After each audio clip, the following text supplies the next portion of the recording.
بسم الله الرحمن الرحيم. هتكلم في فيديو اليوم عن موضوع المعارضة الاستئنافية والاستئناف. الشخص المتهم لو صدر حكم أول درجة بالحبس وعمل معارضة وما حضرش في المعارضة وأخذت كأن لم تكن بتأيد الحكم أول درجة، فبيبقى قدامه إن هو يعمل استئناف، والطريق الأول الاستئناف وبعد كده المعارضة الاستئنافية. في الاستئناف المعارضة الاستئنافية حضور المتهم بيبقى شخصي مع محامي، حضور المتهم يكون شخصي مع المحامي. فحضور المتهم في جلسة الاستئناف بيحضر في جلسة الاستئناف سواء في الاستئناف أو في المعارضة الاستئنافية.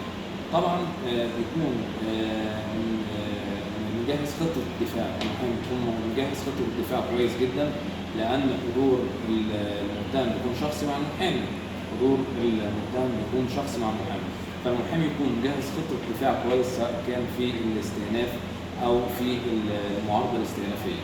والحالتين اللي هما الاستئناف أو المعارضة الاستئنافية هما اللي بيكون فيهم حضور المتهم شخصي مع المحامي. لكن في المعارضة اللي هي بعد حكم أول درجة ده ما بيكونش حضور المتهم، يعني ما يكونش ممكن المحامي يحضر بدون المتهم. لكن في الاستئناف لو كان عمل المتهم معارضة وأخذت أن لم تكن حكم أول درجة بيتعمل الاستئناف أو المعارضة الاستئنافية، بيبقى قدامه طريقين، يا إما الاستئناف يا إما المعارضة الاستئنافية. وبيكون حضور المتهم في الاستئناف والمعارضة الاستئنافية بيكون فيهم حضور المتهم شخصي مع المحامي.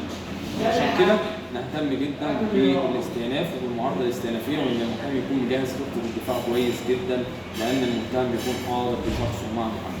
تحياتي لحضراتكم جميعا.